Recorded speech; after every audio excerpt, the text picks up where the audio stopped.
So if any of you guys have to step out for any reason, that's fine. It'll be uploaded to the drive tomorrow to look at later on. But pretty much, I like to do these every so often. I try to do these like once a month, like a little comp session, comp training, et cetera, however you want to call it. If you have a property that you need assistance with looking at, you can put it in the chat, bring it up, and I'll look at it and try to analyze it and comp it as, I would, to see if we could come up with an ARV. Not going to come up with an offer, but we're going to come up with an ARV because this is what it's all about. The offer, that's a whole different conversation, a whole different call. So in this call, it's all about identifying what these properties can potentially sell for and what the after repair value is on those properties. So I'll have a few properties, or if you have any properties that you need assistance with comping, then we can go over it and review it. I'll share my screen and we'll go from there. But I see Kat, she got one in here already, and I will comp it. And the way I do my comps, I look at 3 platforms. I use the MLS. So if you guys don't have access to the MLS in your market, I highly recommend you get it. Because in order to determine an accurate comp, you want to make sure you're using as many resources as possible to see if everything kind of matches up. I use the MLS, I use Propstream, and I use Zillow. Those are the 3 methods that I use when I'm comping. So I'll look at each one of those things. I look at comps for each one of those things, and see what I see.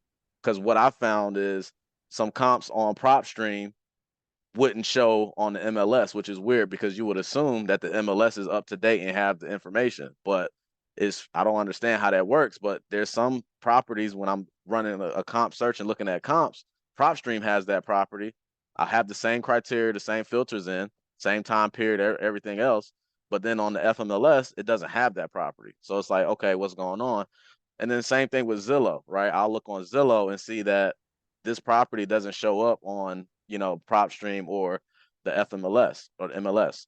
But so that's why it's very important that when you're doing comps and you're running your comps, you utilize multiple sources so you can come up with a general idea and have a little bit more confidence as to what's going on in that particular area with that particular property. So I'm gonna use this one right here.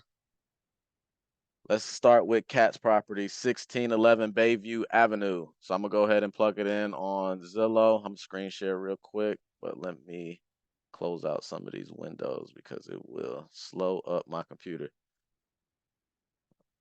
What else I got? This gotta go. And what else gotta go? Close that out. That out. That out. I be arguing with people through email, man. Y'all gotta excuse me on that. I'm just looking at an email that I was arguing with this realtor.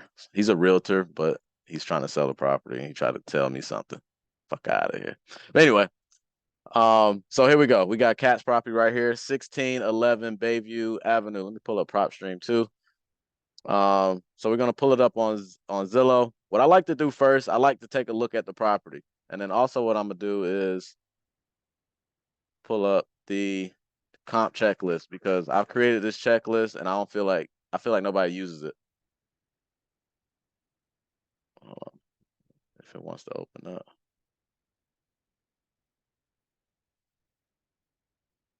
1 second. And if you guys have any questions, feel free to stop me. So here's the comp and checklist. I put this together to make it easier for everyone to comp. So you follow the same criteria every single time. And then I've also added some modifications on here as well. So if you do all of this stuff in the first section and you're still not able to find any comparables, then this is what you do in the bottom to make some adjustments to see if you can find a comp, right? So you just follow this thing step by step, check the box. If you need to print it out, put it on a what's they call it, the dry erase form, the clear paper where you can write on it with the vis-a-vis or expo marker. You can put that on your desk or whatever and just check it off to make sure that you're going through the steps the right way. But when I'm looking at comps, I'm looking at first thing, I'm putting the address in. I'm looking at what the property looks like, the style of the house, right? So I see this is not a ranch style. I don't even know what this is. I would call it just a 2-story house, right? So I will look at the style of this house. So I see this house looks like this. I look at the bedrooms and bathrooms, right? Somebody got hot mic. I look at the bedrooms and the bathrooms. Who's that? Gotcha. I look at the bedrooms and the bathroom count, right? Square footage. Kat, how much square foot is this? Is this right? 3,900? But we're gonna go off of this 3,900. It says it's 3,900 square feet, and that's probably the lot size. That's not the actual house. So it's gonna say 30. I don't know what the square footage is, but we'll get into it as we go. But I'm looking at the bedrooms, bathrooms, right? Square footage, and then also I'm looking at the year built. So if I'm on Zillow, I can go, where's the year built at? Should be on here somewhere. Yeah, built in 1935. So when I'm doing comps, and everybody does comps their own kind of way, right? But for me, when I'm doing comps, I'm looking at properties. So the year built is very important, right? For me, I'm not looking at any property that is built after like 1940 or 1945. Ideally, I want to stay in that same decade, right? Because as you go into different decades, the type of houses, they look different. They're built different, right? So I'll try to stay in the same decade if I can. But if I can't find anything in that same decade, then I'm only going to go like 10 years max. You know what I'm saying? So bedrooms and bathrooms, I'm only going to comp down, right? So I'm not going to be looking at comps unless I absolutely have to. In my initial filters and my initial search, I'm looking for the same exact house, 4-bedroom, 3-bath. I'm not looking at 5 bedrooms, 4 baths. You know, I'm trying to find that same exact bedroom and bathroom count, that same exact property, right? So I'm trying to see if it looks the same. I'm trying to see if it has the same specs, right? Bedrooms, bathrooms, square footage, and the year built. Now, in terms of square footage, I like to go 300 up max and then 300 below as my minimum. So if this property is, 2,000 square feet, I'm only looking at properties that are up to 2,300 and that are as minimum as 1,700. That's going to be my criteria. And I'm going to put this in a second, but I just want to review that. Does that make sense? Somebody got hot mic. Who else? Hot. Yes, that makes sense. Okay, cool. And that's the key, right? You want to make sure that you have the same specs on the property. It looks the same type of built, same year built, same bedrooms and bathrooms, right? Same square footage, right? And then the next important thing is your radius. You don't want to be looking at properties that are a mile or more away, right? You don't want to do that. There's exceptions to that rule, but you want to find the closer the property.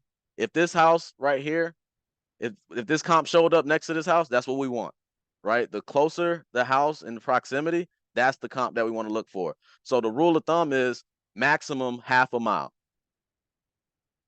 Half a mile.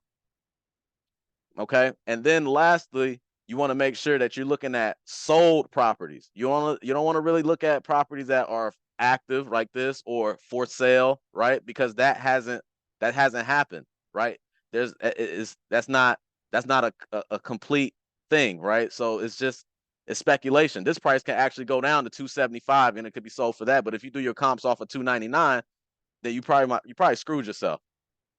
So you want to look at what properties sold for. I understand in certain markets like Texas or whatever, they don't show all that data, and sometimes you have to look at like pending and contingent and those things on like Propstream. I know some of you guys in Texas on here, so if you guys want to chime in on how to do that in a second, we can do that. But you want to make sure that you're looking at sold properties. They have to be sold, right? Because value is only what somebody is willing to pay for it.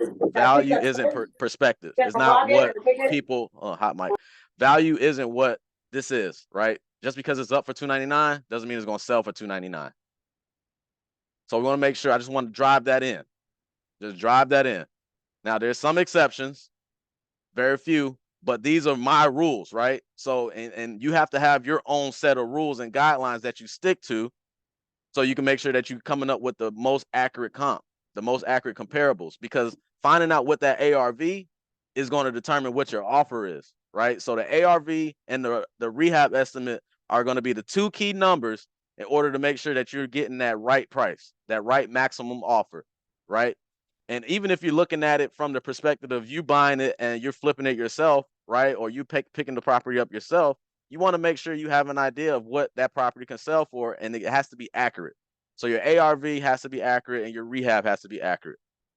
But I would rather the ARV be way more accurate than your rehab, because the rehab can be adjustable depending on who your buyer is, right? If you have a buyer that is going to do their own labor, right, they can, that rehab could be a little bit lower versus somebody like myself who I contracted out, then my rehab price is going to be a little bit higher, right? So that can be adjustable. But that ARV, that needs to be the number that we need to make sure that we hone in on and make sure it's as accurate as possible. And I would be on the conservative side than the higher side, than the aggressive side, especially in this market right now. All right. So the next thing I'm looking at too, I'm looking at things like carport, garages, right? I'm looking at the exterior to see if it has carport, garages, things like that, right? Because those things add value, right? So those are just some additional things.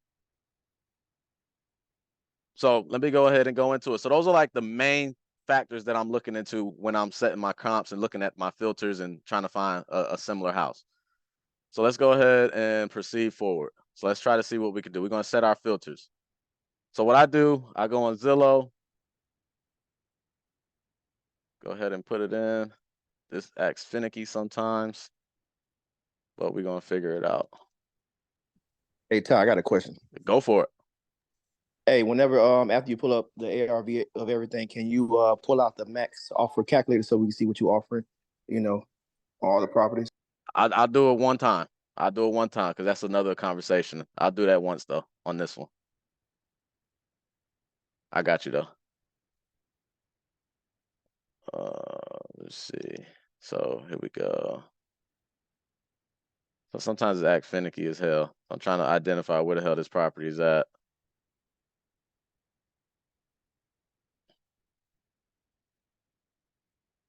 Let me see. Give me 1 second. Hillside. Where's this shit at? 299. Okay, let's sit right here.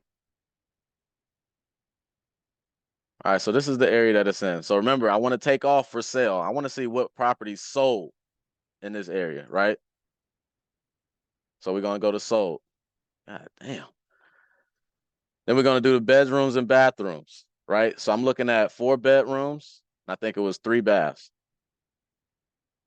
So I'm gonna go ahead and apply. What you can do use exact match if you want to, right? But sometimes when it's a 3 bath, 4 bed, 3 bath, some people count, it says it's 3 bath, but it's really 2.5.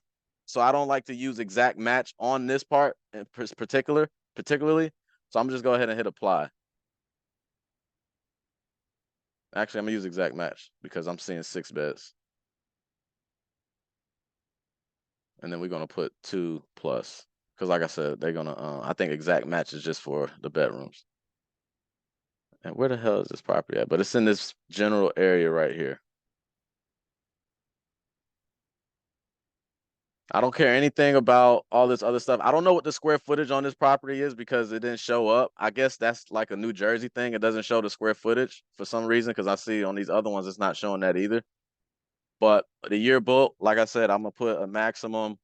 I want to find it in the same decade, so 1939, because I think that property was built in 1935 and then sold in the last, right? So we want to find properties that sold most recently.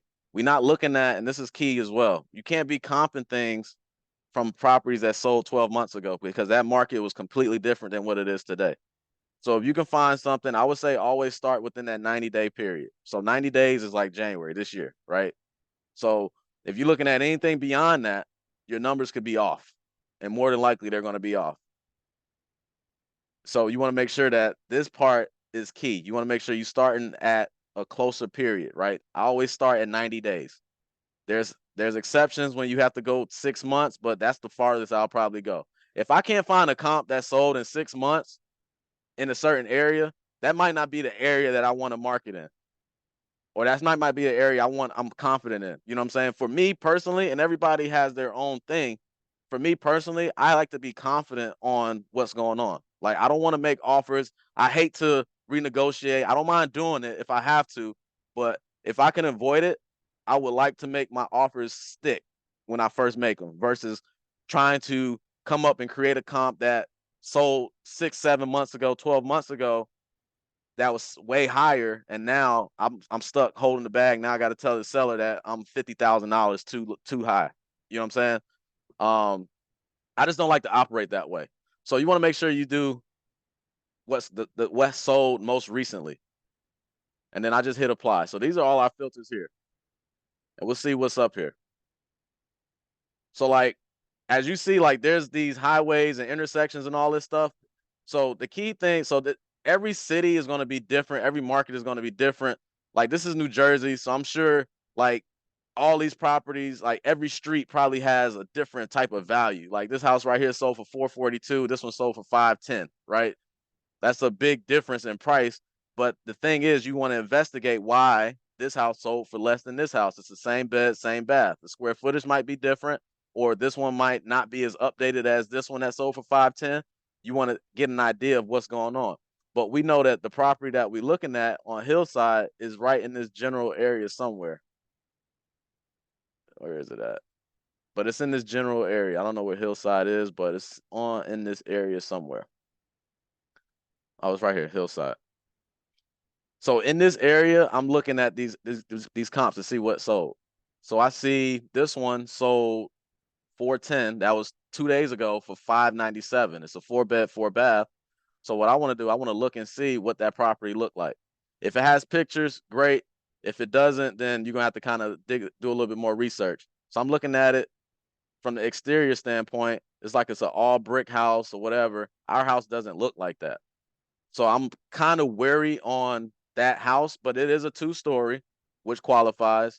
But I'm not 100% sold on that comparable. But I do want to look at the description and kind of see what has been done with this.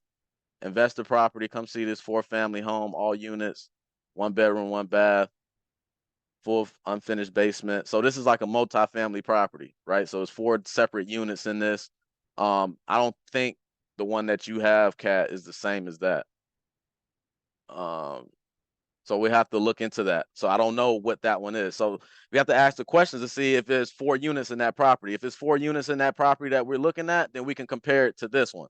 But when it comes to buying properties that have units, like multi-family properties, duplexes, triplexes, quadruplexes, things like that, the way that you determine value on that is based off of the income that it brings in per year. I can't just go and say, okay, 597 is what a comp is going to be on that property. It takes a particular buyer to determine what they're willing to pay for that. They're doing their comps, not even comps. They're doing their value on these type of properties based off of the cash on cash return, cap rate, return on investment, right? Different things like that. So the way to determine this value is different than what the other value is going to be determined as. So whenever you're dealing with multifamily, you can't run a comp like you would on a single family because that's not how it's calculated. So I'm gonna take that one out because that's a multifamily. That's probably why this house sold for significantly more than the other ones. But we're gonna continue to look along. So here's one right here. It sold for 442. This one sold in February. It's a 4-bed, 3-bath. This looks like the same type of property that we were looking at. Now this one has pictures, which is good. So now when I'm looking at these pictures, I'm trying to see what does this property look like? Does this property get renovated? Did it get updated? Did they do anything? What did they do in order to get that 442? Right? So I can have an idea as to what I need to do to get that 442. That's why it's important when you're talking to the sellers to ask property condition questions. Because if we're asking the questions, we're talking to the seller, hey, can you tell me about the floors in the house? Well, it's hardwood floors. Okay, boom. So I'm looking at this. I'm like, okay, the person that sold this house, they didn't update the floors. They had hardwood floors as well. So I don't have to account for the hardwood floors unless the floors are jacked up and we have to replace those, right? So as I'm going through the questions of the seller asking about the property condition, I need to understand what the houses look like that sold, what they look like, right? So it doesn't seem like they did much here. Like same floors, look like they may have did some paint, maybe. The kitchen is original. They didn't even paint the cabinets. These cabinets are old, right? The appliances are old. They didn't do anything. They did a bathroom. They updated the bathroom. They did tile around here, did a little vanity. Let's see. That's the attic, I guess. Basement. They didn't even update this bathroom. So this is an original condition, right? This is as is condition for the most part. If our house isn't as tore down as this, or isn't as bad as it doesn't look bad, right? If our house is comparable to this, because some people have questions like, what if I can't find a property that's completely updated or renovated, right? If this is all you can find, your property, that's your property's as is value, what that sold for. Somebody paid $442 for a property in this condition, right?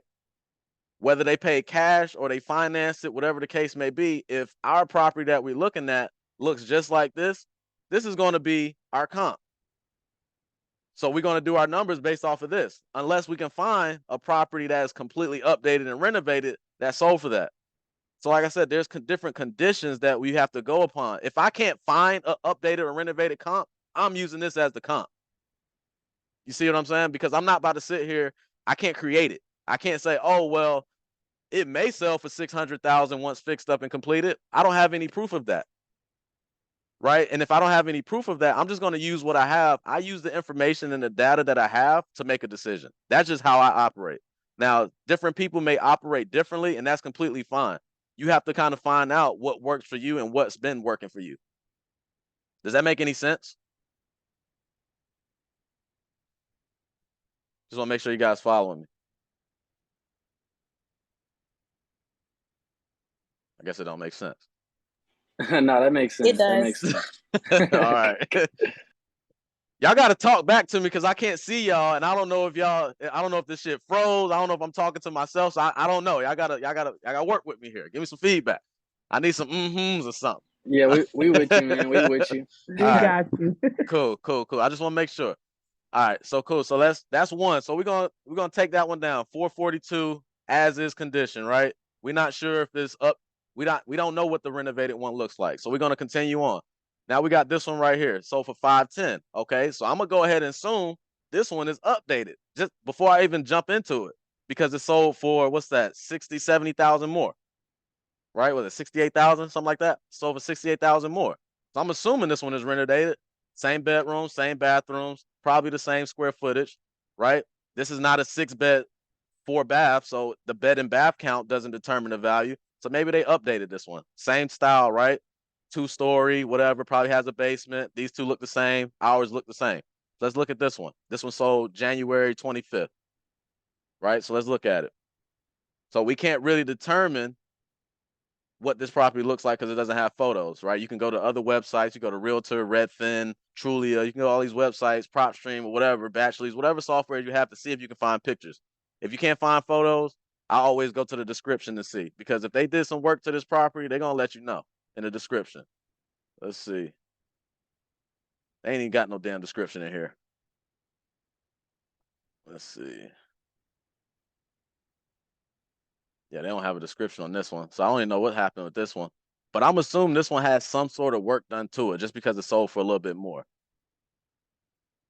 So this one listed and it sold for above asking, right? So this one listed 12.5, went under contract 12.29, and then it sold a month later. So I'm assuming this one is updated, renovated. Let me see if I can find something on like Redfin or something like that. I just want to see if it has some photos or something that we can see, or a description that shows that it's updated. This one, oh, here we That go. one says 41 pictures. Yep, here we go. And the square feet for the other house is 1935. 1935. Okay. So let's see. Yep, here we go. They got new light fixtures, new paint. Look like they probably repurposed the floors, right? They look like the original hardwoods, unless that's laminate. New windows, right? The kitchen is updated. They put some tile or something or some floors in the kitchen. So you guys get my point. So look, sink, they got the quartz countertop right there, appliances, new doors. These are new cabinets, shaker cabinets. So this one is updated, renovated, right? So this one sold for 510 because it was renovated. Where's that? 510.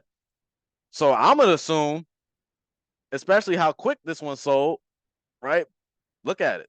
This was listed on 12.5.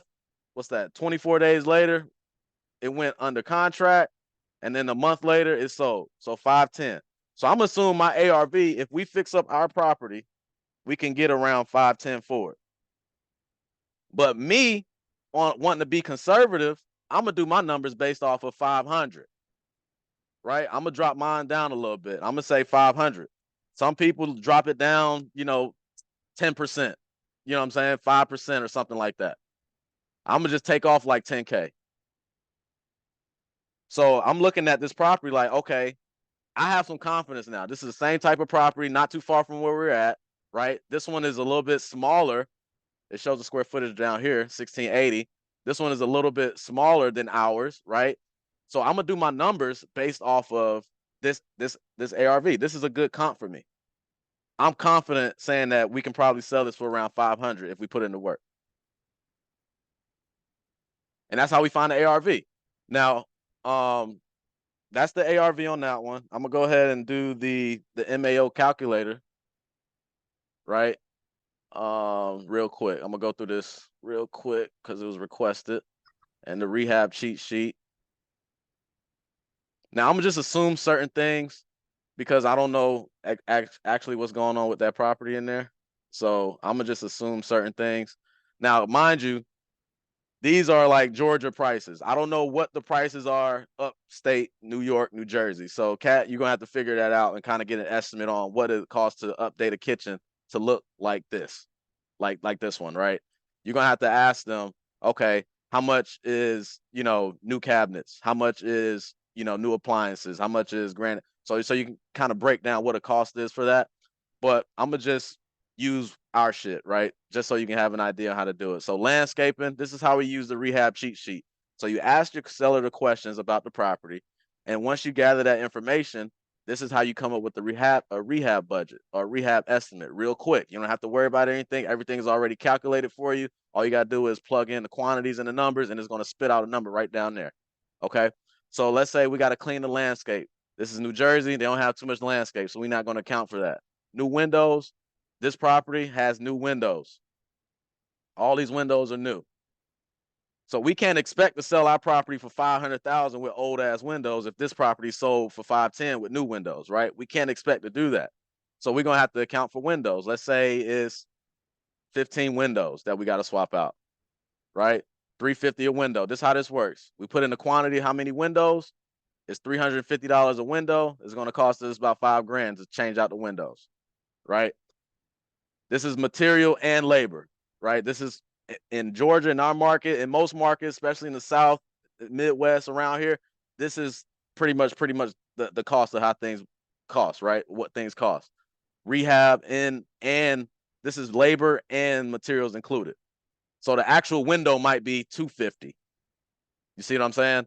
But we're including a little bit more for that labor and have a little bit of a buffer. If we need a garage door, it's gonna be $1,000. We don't need that. Full kitchen update, we're just gonna put one, right? And it's gonna calculate over here. For us to do a full kitchen update, it's gonna cost us about $10,000.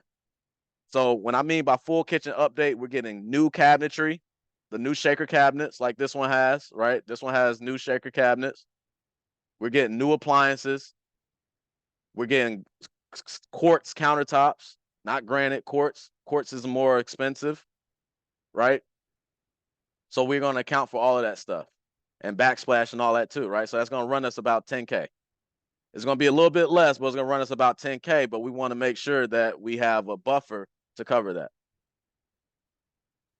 If it's a light kitchen update, I put light kitchen update for if we painting cabinets, right? We keeping the cabinets, we're painting them. If we're changing out appliances or if we're not changing out appliances, then I just adjust as I go. And I put some costs down here on this side just to have an idea.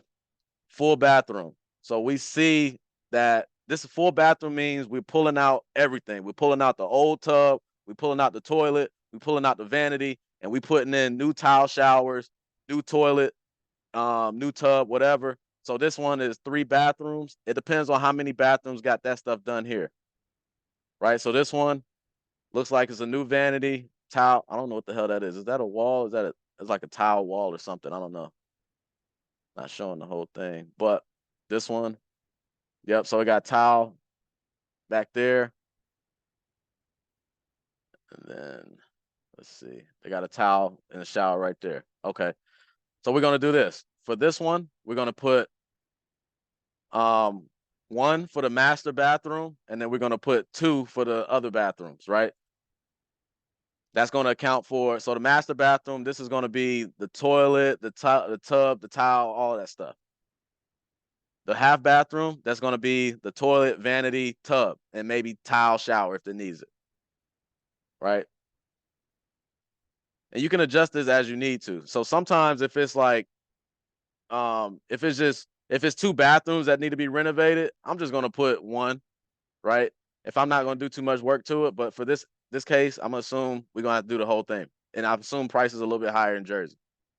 Flooring, like I said, is gonna depend on what needs to be done with the floors in there. It looks like they repurposed these floors and like restained them or something like that. But it's really gonna depend on the condition of the floors. I don't know what they did there. It's ugly. It's really gonna depend on what kind of floor. They changed those out too. So let's go ahead and account for flooring, just to be on the safe side. You said how big was the house, Cat? 1900. 1935. So 1935. Interior paint, 1935. We put in the square footage here. If we're doing exterior paint, we'll just account for it the same, 1935, and we're going to paint the outside of the house.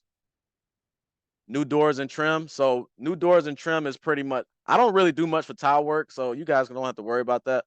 New doors and trim is accounting for like if your doors and your doorways are like, if they got the brown doors. So if you want to update all your doors, in the bedrooms or any of the closets or anything like that, like these doors right here, like those doors are newer. The brown doors usually don't have any paneling on them, so these doors are new doors. So depending on what your house looks like, if they have those doors and trim, we're not going to account for that because we don't know. If you need to update the AC unit, the outside unit, or the furnace, we're going to account for that. We don't know that, so I'm not going to account for it. If the roof needed to be replaced, this is variable, but we're not going to account for it because we don't know. All new lighting, I'm going to go ahead and say 22 grand for lighting up there.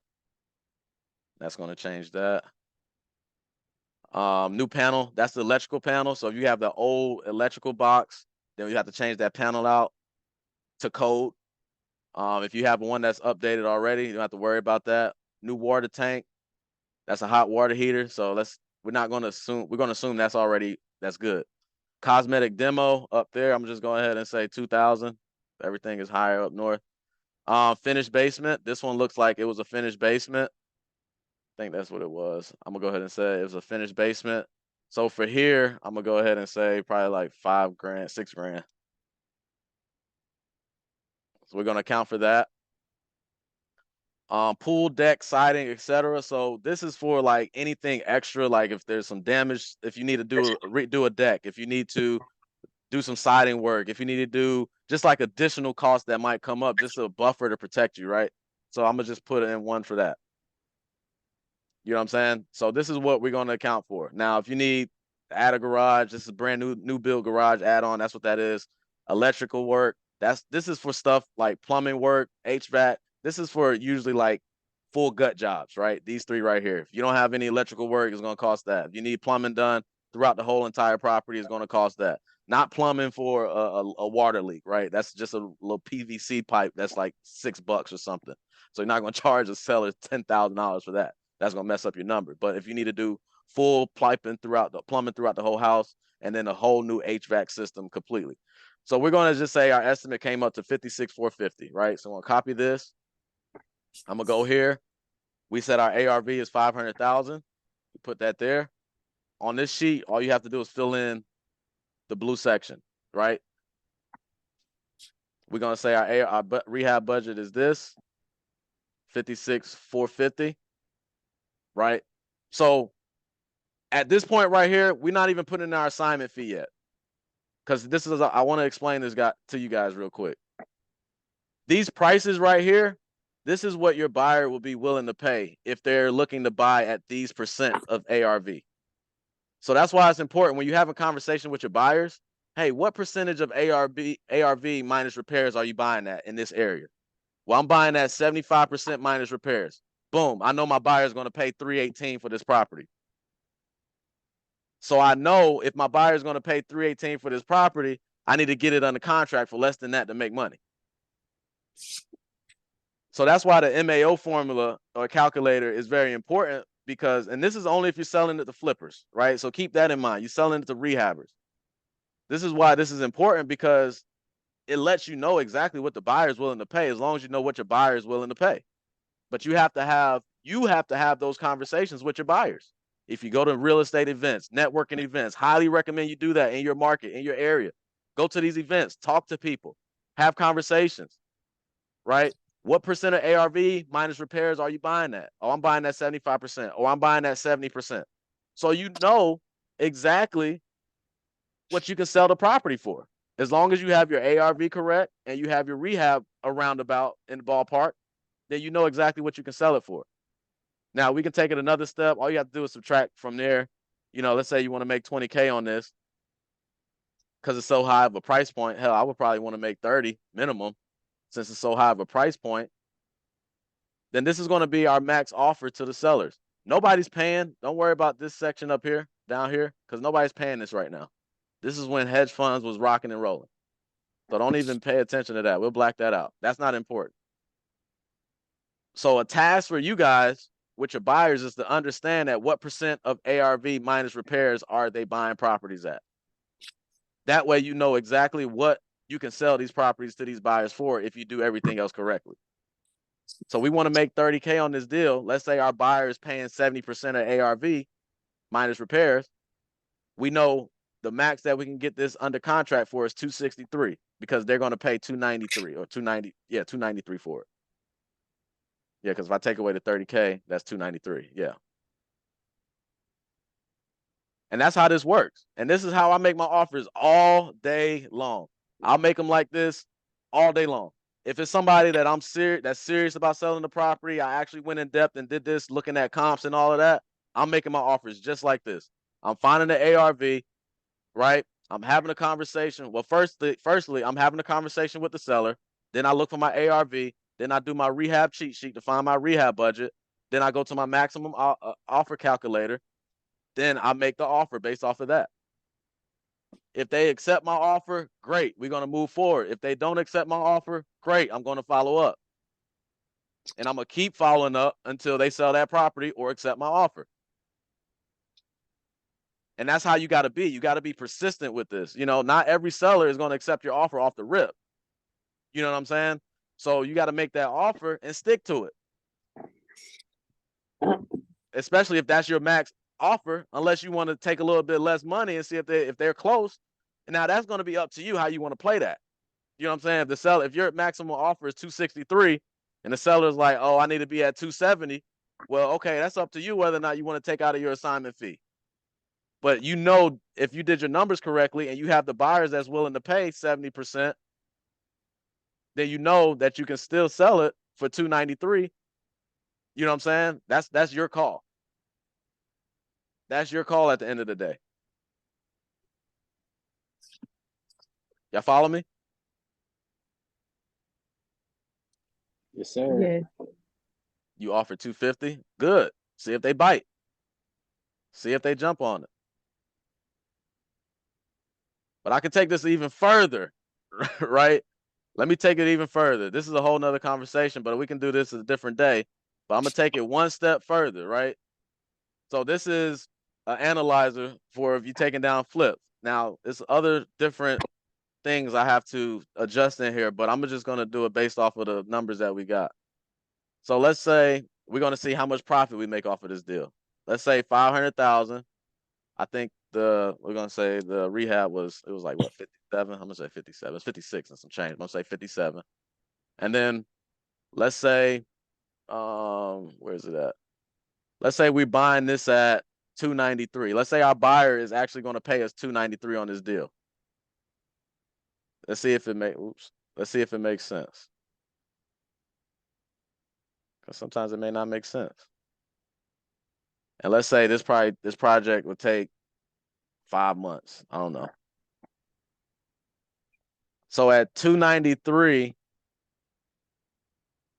granted, there's other things that you have to include, lender costs and all this stuff has to adjust. So this isn't the actual profit. I have to also adjust the property taxes that we have to pay.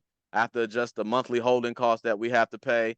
You know, this is thinking as a rehabber from the rehabber side, right? You have to also put on the investor hat, right? Just because you're wholesaling doesn't mean you don't have to pay. You can't glide over these things. You have to think as a fix and flipper, since we're wholesaling these properties over to them, so you can really understand what they have to account for and why their numbers or why they offers the way they are. So for this deal, just looking at it without adjusting everything, that number is not going to be 100% accurate. But based off of this, looking like they might make 92,000 off this deal if they can sell it for 500,000, and if the rehab numbers are 57,000. But granted, like I said, this is a weird example because I'm not in the New Jersey market. I don't know the actual rehab cost. There might be some permanent shit you have to do in New Jersey. Who knows? All I know is up north is different. Down south, you can do whatever the hell you want to do. You know what I'm saying? So there might be permits in there that you got to account for. So if you're in this market, I recommend having conversations with people in that market or whatever market you're in. Have conversations with actual fix and flippers, actual rehabbers, and have those conversations as to what things cost or what things to get to, just so you can look in the eyes as they would. You know what I'm saying? So that's that. Any questions about any of that stuff? Anything at all? Anything at all?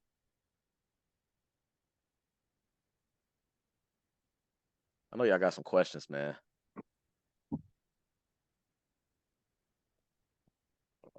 Let's see. All right, cool. So we're going to the next one. So y'all sending me this Texas shit, man. Let me see. All right, let me look at this Texas one real quick. I meant to go on Propstream for that one too. I didn't even go on Propstream on that one. Let me see. Hold on one second. Let me go to Propstream on that one real quick because I didn't even get to do that. And I want to see what that looks like, what they show over there. You can really ignore that Garland one because that was from a year ago. The ARV or the sold properties was like over about a year ago. So What's his estimate on it? let me see. 237,500. I'll look at it in a second. So there's no comps within the last like 3 months? Nah, I think I had to go back to like February, January last year. Of last year? Yeah. That's crazy. Garland, that's what, Dallas, right? Yeah, it's Dallas. Garland popping, but that area, I don't know. That area, which is actually a real nice area, it's right off the lake. I guess it wasn't too much activity. But that's one of the zip codes that's hot with cash buyers out here for sure. Yeah, I ain't buying that. Something ain't right. We'll look into it. But the house is beat up, holes in the wall. It's gonna need everything, so it's definitely gonna be hard to comp. Yeah. So like if I'm on Propstream, right, and I'm looking for ARV, I'm gonna click the MLS tab, right? Because that's what was on market, right? I'm gonna see what's sold on the MLS. So let's see something else real quick. Check this out. So they got some shit that wasn't even on there. What's this one here? No, not that one. What did it say? This one sold for, no, this one, 514. It was on market for 155 days. That's crazy. And that was number 2, so that's right over there. Let me see what this house looked like.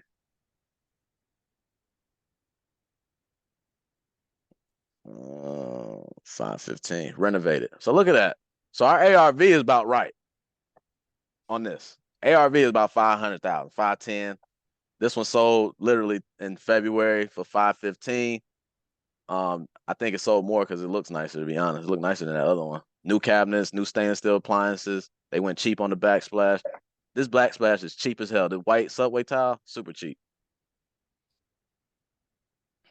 Look at that. They staged it up. That's what sold this house. Oh nah, this stuff right here. They HGTV this shit.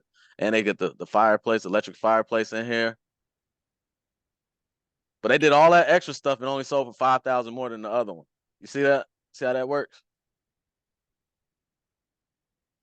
Well, this is nice though. I ain't gonna front. That's nice.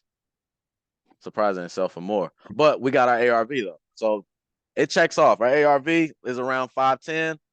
I like it. I'm gonna go ahead and run my numbers as if the ARV is like 500, being a little bit conservative. but you know, it checks out. But now you just have to check out the repairs. But let's look at this Garland. Or you don't want me to look at the Garland, or you want me to look at something else? Yeah, you'd be better off looking at something else. Sandpiper? Oh, that's the same one. Okay, let me Yeah, look at this one Sandpiper. and that's Garland. It's the same one. Yeah, that's what I'm saying. That's the one you can go ahead and skip that one. Okay. Let me look at this one in Virginia real quick. So, like I said, same old thing. I do the same process. I go to Zillow. I'm always going to Zillow first, so I can see what that property looks like on the exterior. I'm looking at it. Looks like a little ranch house, you know, cute little house. Let this thing load up. Let me exit out of this stuff right here because it slows up my computer. So ranch house, real quick, small. Look at the bedrooms and bathrooms, 3, 1.5, 1,300 square feet. I'm looking at the year built, 1970. So I'm gonna try to stay in that same decade. So I'm gonna go up to 1979, right? So that's where we at. So what I'm gonna do, we go over here. I just hate when Zillow be doing this shit right here. I'm just trying to find the property real quick. That's all I'm trying to do. Let me do that.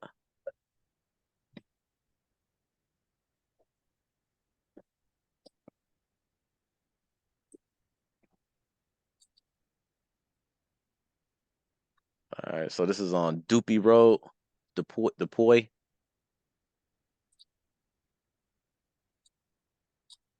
So I'm gonna adjust all this stuff because we can't use that same stuff. Remember, it's a different type of property. So this house that we're looking at is right here on Doopy Road. All right, so we're gonna change. So we at sold, right? We want to make sure everything we're looking at is sold. We want to adjust this 3, 1, right? And I always like to, I don't comp up, right? So I'd rather comp down, even though ours is a 3, 1, right? So I'm not gonna look at a 2, 1. You see what I'm saying? Well, I'm not gonna look at a 3, a 4, 1, or a 4, 2 is what I mean. So if we have a 3, 1, I'm not gonna look at a 4, 2 as a comp. I'll rather look at a 2, 1 as a comp and add and I'll look at it as mine is gonna be worth more than that. If that makes sense. Does that make sense or that confuse you? Makes sense. Okay. So here we go. We got a 3, 1.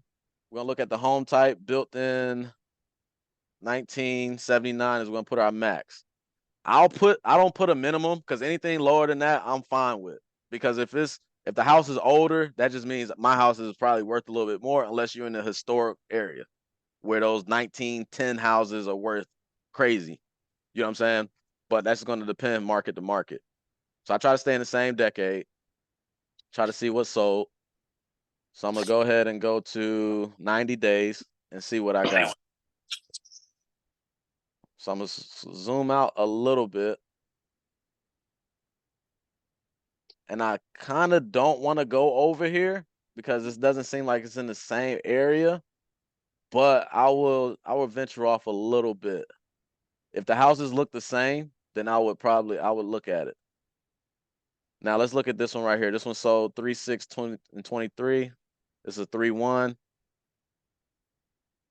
It's like the same type of property, ranch style house.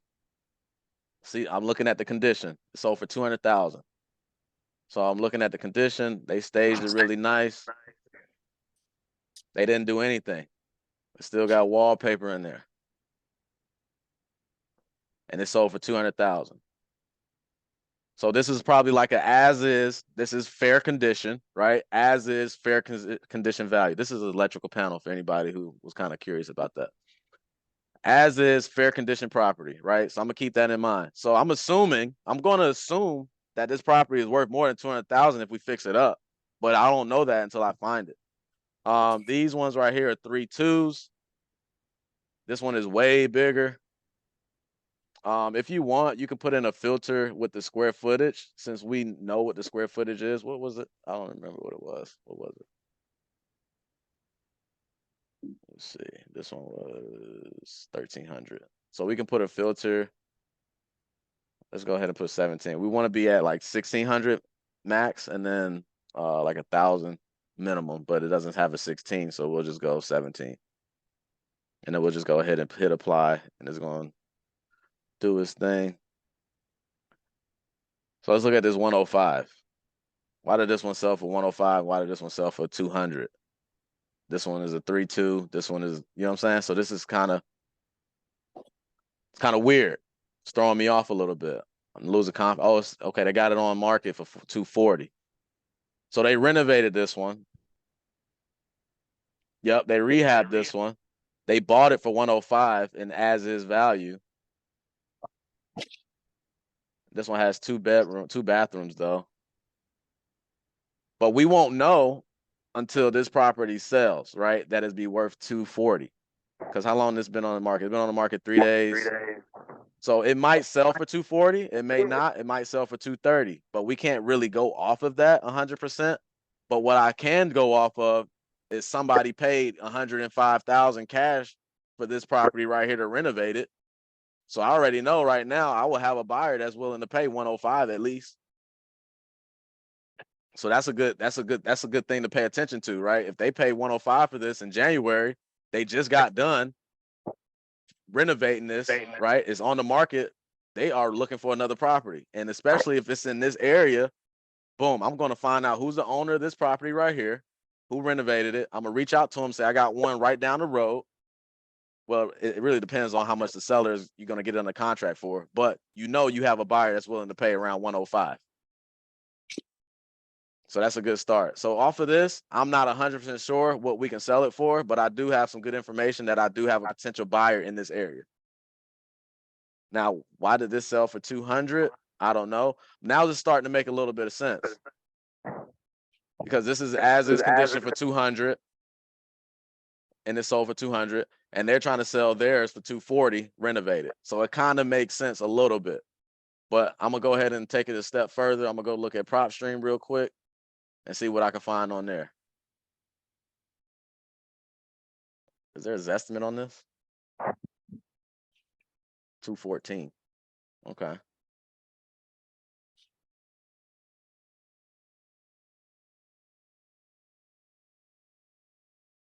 If it want to load up.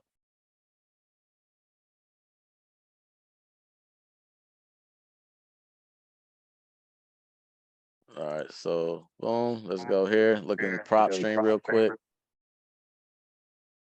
Go to details. Comparables.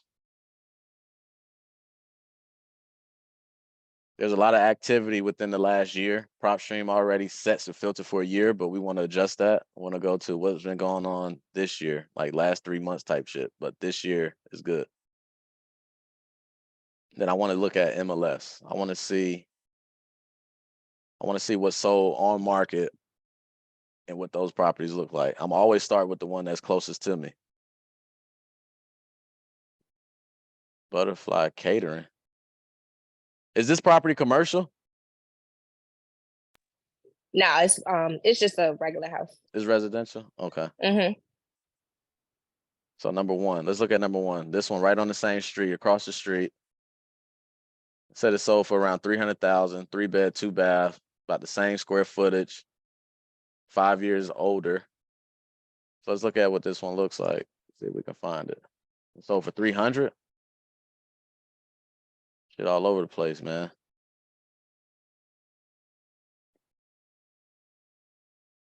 And this is a 3-2. They renovated this one. If this one sold for 300, why are they asking 240 on that other one?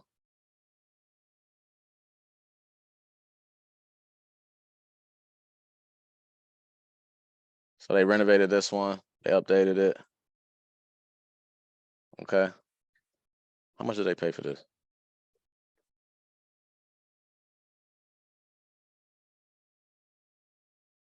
Paid 185.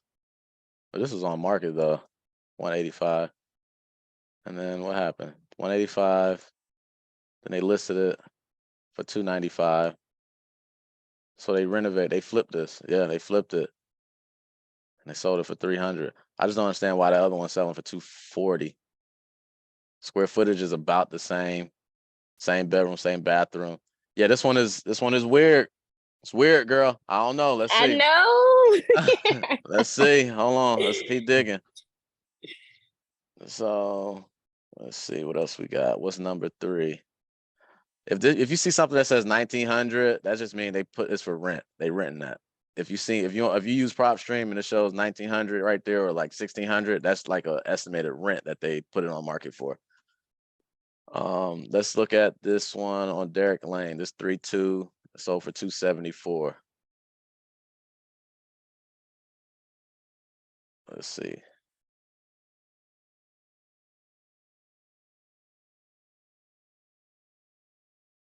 So they renovated this one too, a little bit. They didn't do anything to the countertops. Those countertops aren't granite or stone or anything like that. It's laminate. See something real quick. 275. And this sold like 2 weeks ago. Oh man, I don't know. This one's tough. I wonder if that other property, they priced it low to get offers. I wonder if that's the case. Because from what I'm seeing here, I'm seeing one that sold for 275, and then I seen one that sold across the street for 300.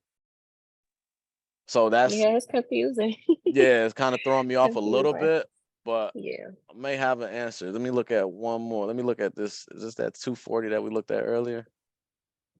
Let me see. No, what is this? It says sold. Let me see.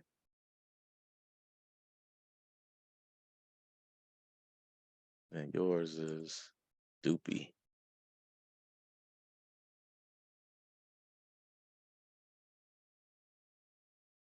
Yeah, this one's renovated too.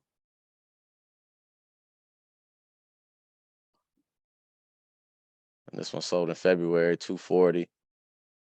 Let me see what yours is. So yours is 1,300 square feet, 3.5. And this is 1,000 square feet, unless that's inaccurate. But I see the other one. This one is 1,500 square feet, so it's a bit bigger. Probably how they got that full bath in there. So the only difference between yours is, I think yours that half bathroom is one half bathroom smaller, and then it's like a couple hundred square feet smaller. I would probably, to be honest, I would probably take the average of the 275 and this 241 right here. I would probably take the average of those two and then use that as an ARV. Okay. So you'll probably be, I would say probably around like 250 or something. I would run my numbers off 250. Okay. Yeah, Thank I would just find like you. a middle ground, run it off 250. But if you want to be conservative, you can do 240. But I would run it off of 250. Okay. Yeah.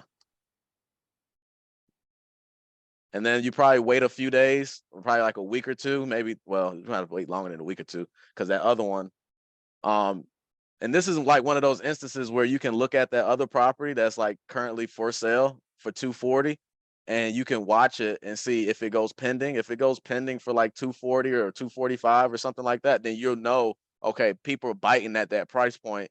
So that price point is something that I can probably be somewhat confident in is setting as saying my ARV is. You know what I'm saying? It's if it goes pending, not if it's just sitting for sale, but if it goes pending, then I'm like, okay, cool. I'll check it every couple of days and see if it goes pending. Then I'm like, okay, boom. My ARV is probably gonna be like 240 for sure. I don't know about this other one that went for 275 and that one that went for 300. When I see a big variance like that, it kind of it kind of throws me off. So I'll start digging a little bit deeper, and I'm more confident on the lower end of that 230, 240 in that range. And if we can get it for 275, if it can sell for 275, that's great for that end buyer. But I'm looking at this 240, 250. I would say 250 is kind of where I would want to be as far as what an ARV could be, because this one at 275 is sold like last 2 weeks ago, and that's the most recent. So that's what I would look at. I would say that. Okay. Let's see. Anybody got any questions about that stuff? About that one?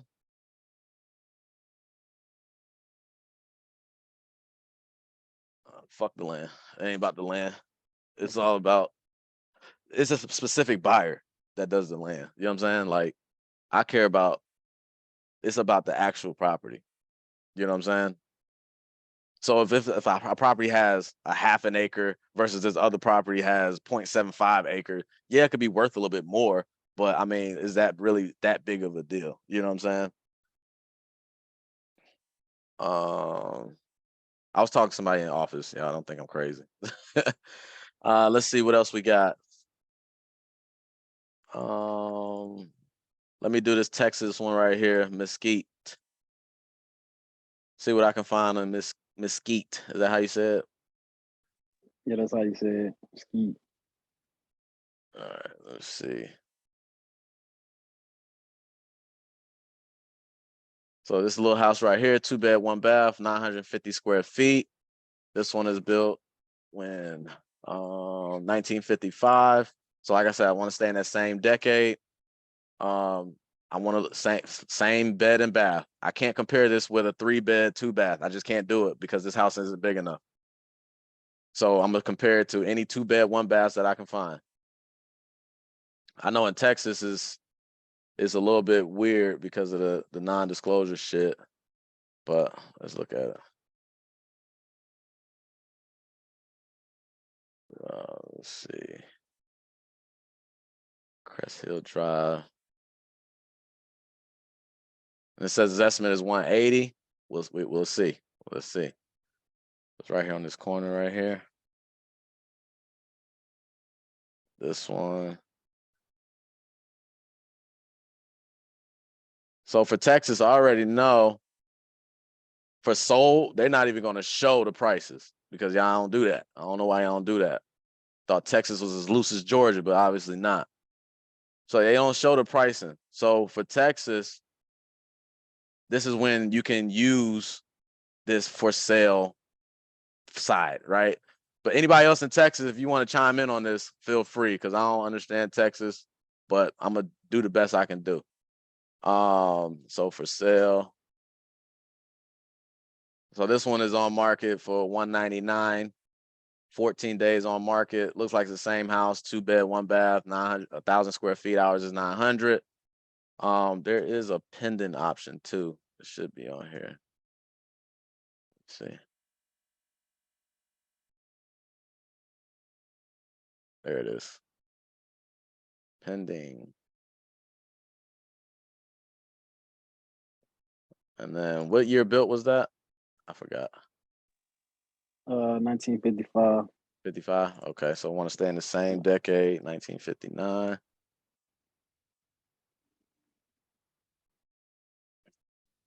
So it's like in this area, it's only one that's even on market right now that's pending. And that one's pending for 199. Been on Zillow for 14 days. So I'm not getting too much information from Zillow. But let me see what this one looks like. Doesn't look like they did too much work. Is some work done here? Kitchen's not completely updated. Looks like fair condition property. Did they go under contract at all? Let me see. Yep. So let's see. Listed for sale, went under contract for 199. Somewhat kind of went under contract for 199. Now it's listed for sale again. So we're gonna look at Propstream. Not getting any information from Zillow on that. So let's see what Propstream tells us.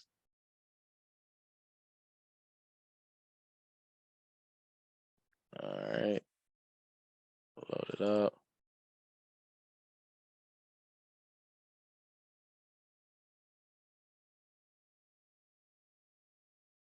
Remember on Propstream, we have to adjust our time frame.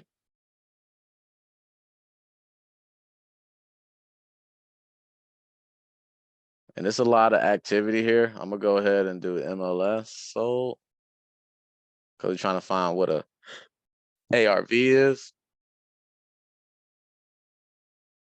So on Zillow, on not Zillow, on Propstream, it's not this when they have EST on this amount, it's either 1% higher or 1% lower than what that property actually sold for. So this is somewhat around about what that property could sell for, okay? Just so you can have some clarity on that.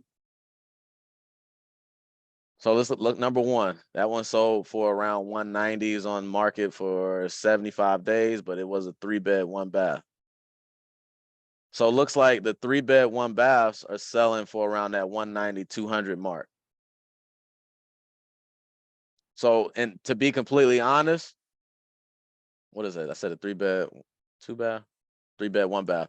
So to be completely honest on this one, I think the Zillow estimate is somewhat right. Because if a 3-1 sold for 190, 200,000, an extra bedroom is about 10 to 15 grand difference in price. So at 180, I would probably run my numbers off of 180. If you want to be conservative, 170. But I would say ARV on this one is probably around 170 to 180.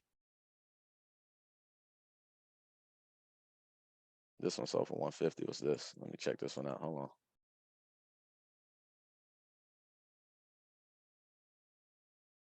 on. Let me see. Let me see. It sold when? Last month. 150. It's a 3-bed, 3-bath. It's kind of weird. It's probably not right.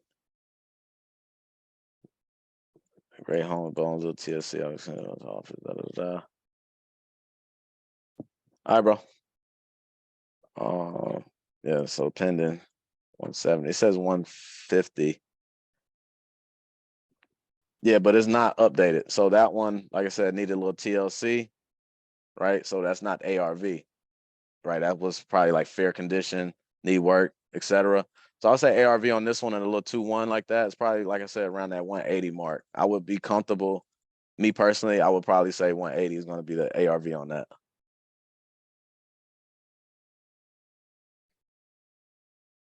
Got it? Yes, sir. Appreciate that. All right. And then I got one more. Let me look at this one for Danny. Y'all got any questions about anything so far?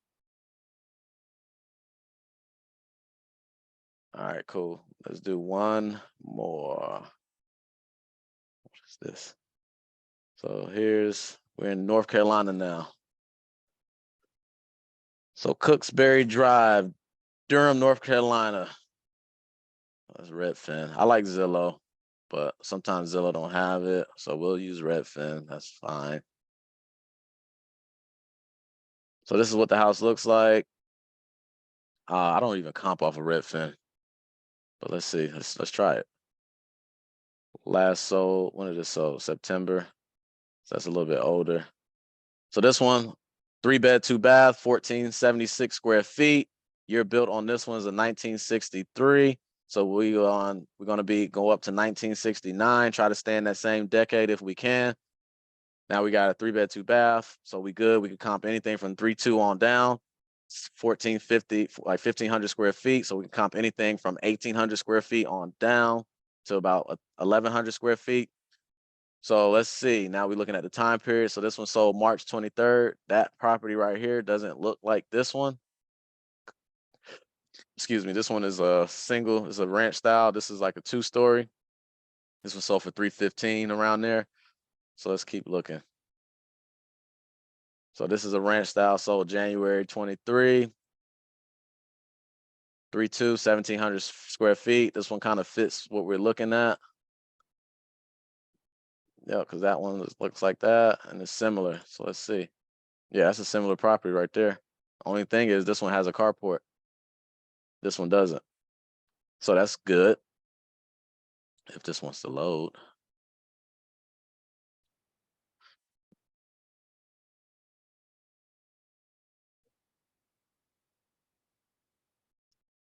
Okay, hurry.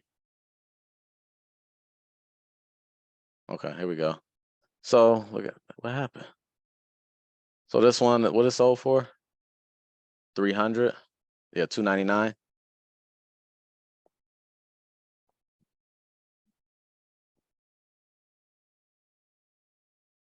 This one I don't fuck with Redfin.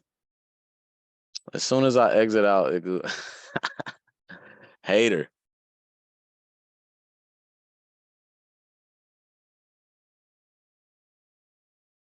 While that's loading, I'm gonna go ahead and plug it in Propstream at the same time.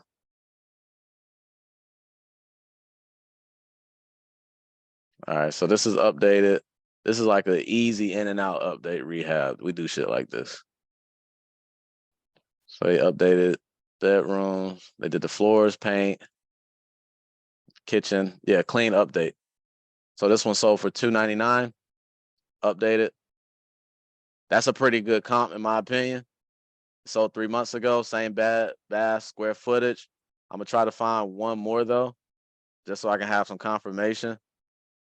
This one has a 2-car garage, which is probably why it sold for more. I could have went on the pictures just like this. Ain't that some shit? This one right here, 10 years newer, like it says, sold for $335. Same ranch styles, updated. So this makes sense. Let me go back to the other one that we were just looking at though, that $299.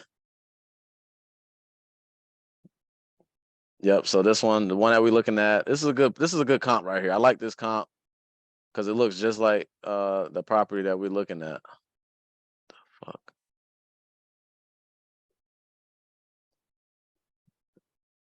It's a smaller lot. It's 5 years newer.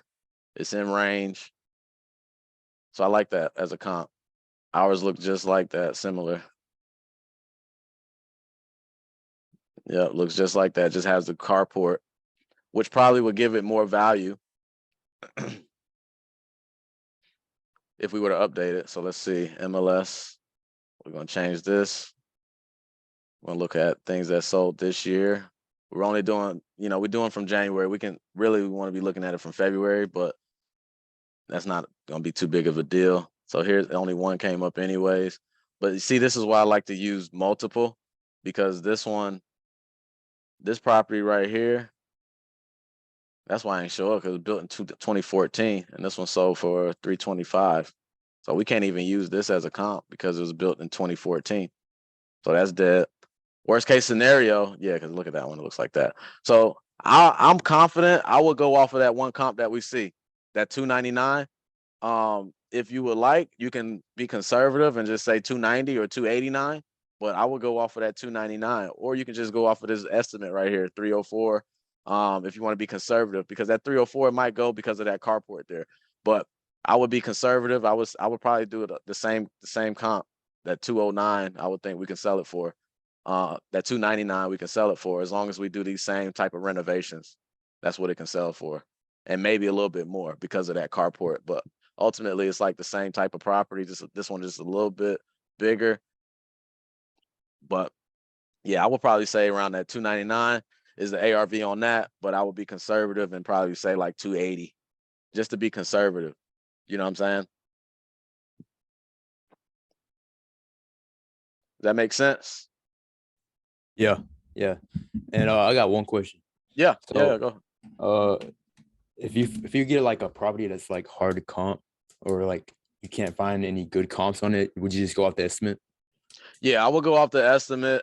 If I can't find anything, like I'm doing it quick though. You know what I'm saying? I'm not gonna be going through this like this. Like when I do my comp, it don't take me this long to do it.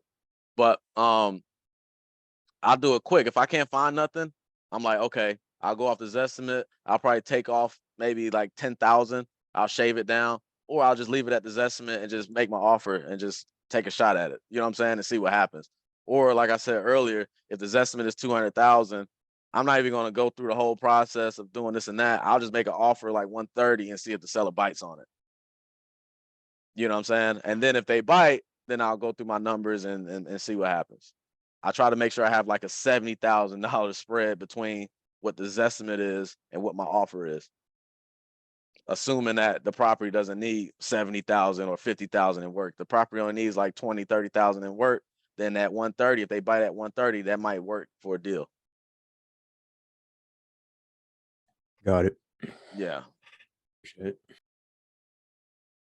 I want to see if I can make if that makes sense. 200 and then 130. And let's say its estimate is 250. I mean, rehab is 25K. Yeah, 130. A buyer will pay 135 for that at 80%. But that's if a buyer is buying at 80%, but they'll pay 125 at 75%. So yeah, that makes sense. So like, yeah, if I see this estimate at 200,000, assuming that the property only needs like 25, 30K, I'll make an offer like 130. If they bite, then I'll deep dive it, go look at the property, and then, price cut if I need to. You know what I'm saying? Any other questions? y'all got?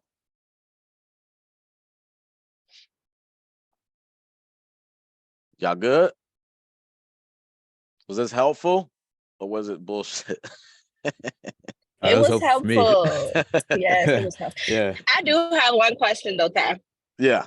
I have a seller that he's interested in selling, and it's on Zillow, and it says it's been pending since like December. But he says it's not listed with the realtor, but like when I looked in the description, it says it's with the realtor. Do you think that's something worth, like, would you go after something like that? Absolutely. I would probably call the realtor and confirm it. Say, hey, you know, I'm looking at this property. It's look like it's been pending since December. What's going on with it? Are you still representing the seller on this?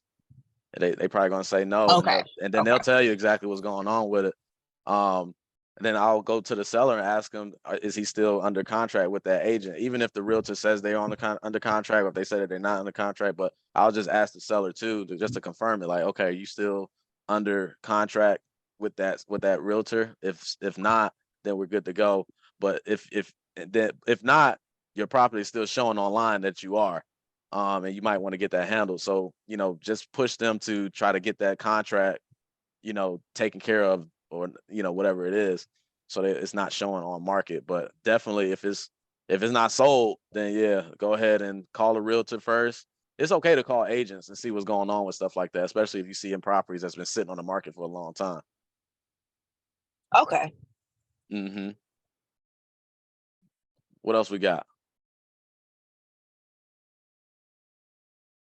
That it. All right. Well, before we get off of here, I'm just gonna update you guys real quick. So every first Wednesday of the month is where we're gonna have our monthly Zoom call. So it's gonna be more in depth about a specific topic. We're gonna do these comp sessions once a month, so it'll probably be 2 weeks following that.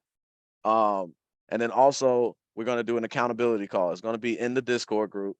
There's in the section, if you go to the channels, if you scroll down to the bottom, there's gonna be accountability call where it's kind of like Clubhouse or whatever. It's like a voice channel, whatever. We'll do that like every 2 weeks. And it's gonna be like on a Sunday. That way we can stick to a strict day and time. So it's like after our week and then preparing for our new week, right? New upcoming 2 weeks. And we'll just talk about the good, the bad, the ugly, the wins, the losses, the things we learned, the things that we get better, and talk about some things that we can hold ourselves accountable to for the next coming weeks, and kind of talk about what we got working on so we can stay on track and stay on pace with getting that stuff done. I find that is very helpful to voice that as often as you can. It's kind of like what me and my partner Mike does. Like we do it on a daily basis for the most part, but we talk about what we got going on, what we're working on. So it keeps us fresh, keeps us motivated, keep us going. And then when you hear other people talking about what they're doing, it just automatically inspires you. Like, shit, I can't let goddamn Destiny crush me this week on making an offer. So I gotta kill it. You know what I'm saying? So that's what that is for. It's like a little accountability call, so we can keep engaged, keep going, because this shit is hard, man. And over time you can kind of fizzle out if you're not seeing results. But if we have this accountability call, I feel like it can keep us all engaged, keep us all motivated, inspired to keep pushing and working forward. Also, I'm working on some things too, with doing some competition. I'm gonna set up like a challenge or a competition or something for May. So be on the lookout for that. It's probably gonna be like a 30-day challenge or something like that, where we're gonna set up different tasks to do every single day, and you have to be, you know, checking in and accountable for those tasks to make sure that you do them. And it's all gonna be attributed to help you get deals done ultimately, right? It's all gonna be helpful to your business. So be on the lookout for that. I'll keep you guys posted on that. I'm also gonna get with my guy Jermaine, and we're gonna put together something for, you know, people with certain budgets. We're gonna set aside, have X amount to work with. You know, we're gonna set aside what you can do with that budget, or how much, like what softwares, what things you can use, how you can maximize your budget. And we're gonna have different tiers for those people who have a certain budget that they're working off of. So I think that'll be real helpful as well. So you know exactly how you can allocate your funds the right way to be efficient, right? To be effective. So there's a lot of things coming. I have the challenge going on right now, giving away the investor hoodie. I don't have it on today because it's fucking hot in Atlanta, but it's gonna be custom. It's not gonna be the one that's off my bag. I'm gonna get your own made, but basically you get a property under contract, you have to post it in a group, right? You get that property closed, you post it in a group, and then once you close that deal, you post the deal breakdown of that deal. And the first person that does that, I'll ship out the hoodie. Just let me know what size, color, whatever you want, and I'll ship it out to you. So just a little things to spice up the group, man, get a little bit more energy going. I like doing little giveaways here and there. I was giving away money last year, for every contract and every deal closed. So I might bring that back too. So just be on the lookout for stuff like that. And if you guys have any other suggestions or ideas that can improve the group, that can help the group get better as far as engagement, as far as information value, let me know, because I won't know what you guys need unless you guys give me the feedback. So I'm not you and walking in your shoes every day, and everybody needs something a little bit different, and I may not be able to see that. So if you guys just give me the feedback on what you guys are needing, what you guys are looking for, let me know. I'm still working on some other things that I'm going to upload to the drive as well. Videos on how to use these calculators and how to use these formula sheets and all that stuff and these spreadsheets. So I'm gonna do videos on that. But so just make sure you guys are active in the drive, because things always pop up. I'm always uploading recorded calls with sellers in the drive as well. I got probably like 50 calls in the drive with calls with sellers and things like that. So make sure you check that stuff out. It's a lot of valuable information. We got hours and hours and hours of Zoom calls on there too, with a lot of value with different subjects and different topics. So just make sure you take a look at the drive and go through it. A lot of resources, a lot of tools that you need, a lot of the questions that you need answered are going to be in that stuff. I know it's tedious to do it, but it's a lot of value in there. So I made sure that I put that value here so you can go ahead and grab it whenever you need to. So yeah, that's all I got, man. Other than that, you guys have a great rest of the week. It's Wednesday. Tomorrow is a good day to call sellers. They're very active on Thursdays for whatever reason that is. So make sure you guys fucking hit the phones, crush it, get on the phones with these sellers, make offers. Be very, very active tomorrow. Get some contracts signed. The only way you're gonna get contract signs if you make offers. The only way you're gonna make offers if you talk to sellers. So and there's no way around that shit. So make sure you guys stick to what your main objective is and get shit done. What you got, Z? I just want to know. I don't think I was in the group whenever y'all was probably doing the role plays. Mm-hmm. I was just curious, like if anybody ever like down do that, or They be scared, man. Y'all be scared to do the role play, man. I tried to do the role play one time. I don't know. Let's do it. I'm not gonna say y'all scared. I'm gonna just say the timing wasn't right. I did it on a Saturday at like 2:00. Well, I'm assuming ain't nobody doing shit, but I guess everybody like to go out and hang out on Saturday at 2:00, go for brunch. You know what I mean? So I don't know. That's probably what happened. But nobody wanted to role play. I was just talking about the script. So if y'all want to do that, I'll do it. But I can't role play with myself. hey, I'm down for it. So I'm you down got too. one head in for sure. All right, I got Z and Danny checked off. All right, bet. So I'm gonna go ahead and I'm gonna put that on the calendar. And then, yeah, so make sure you check the events too. I'm gonna be uploading events, so I'll upload the role play so you'll know exactly when that stuff is happening, so you can kind of plan it out. But I'll do a role play. I'll let you know when it's updated and uploaded to the calendar. I'll post it in the group in the daily chat. But if y'all gonna do it, what day works best for y'all? For me, any day really. Any day? Yeah, any day Yeah. in the evening like this. Okay. Got you. Good to know. All right, bet. So I'll throw something on the calendar for the role play, and we'll kick that thing off, man. I think that's very important, man. Like, I used to do role plays on Instagram Live, right? Had like 50, 60 people in the room at one time. I'll pick somebody random to come up and do a role play, and I was role playing.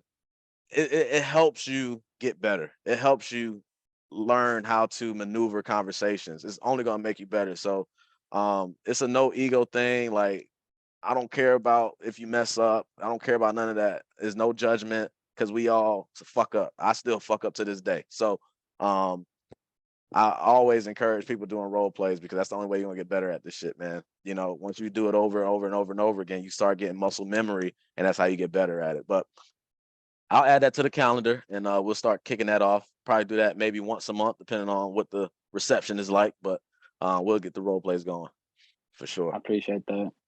Yep. But all right, guys, if you guys came in late, I'm gonna go ahead and upload this to the drive tomorrow morning. It'll be there tomorrow morning. But Other than that, man, y'all have a good evening. Y'all be good, and then let's chop it up. If you guys need anything, y'all know how to find me. Y'all know how to contact me, and yeah, let's work. Let's get some more deals done. All right, appreciate your time. Bye. Good night.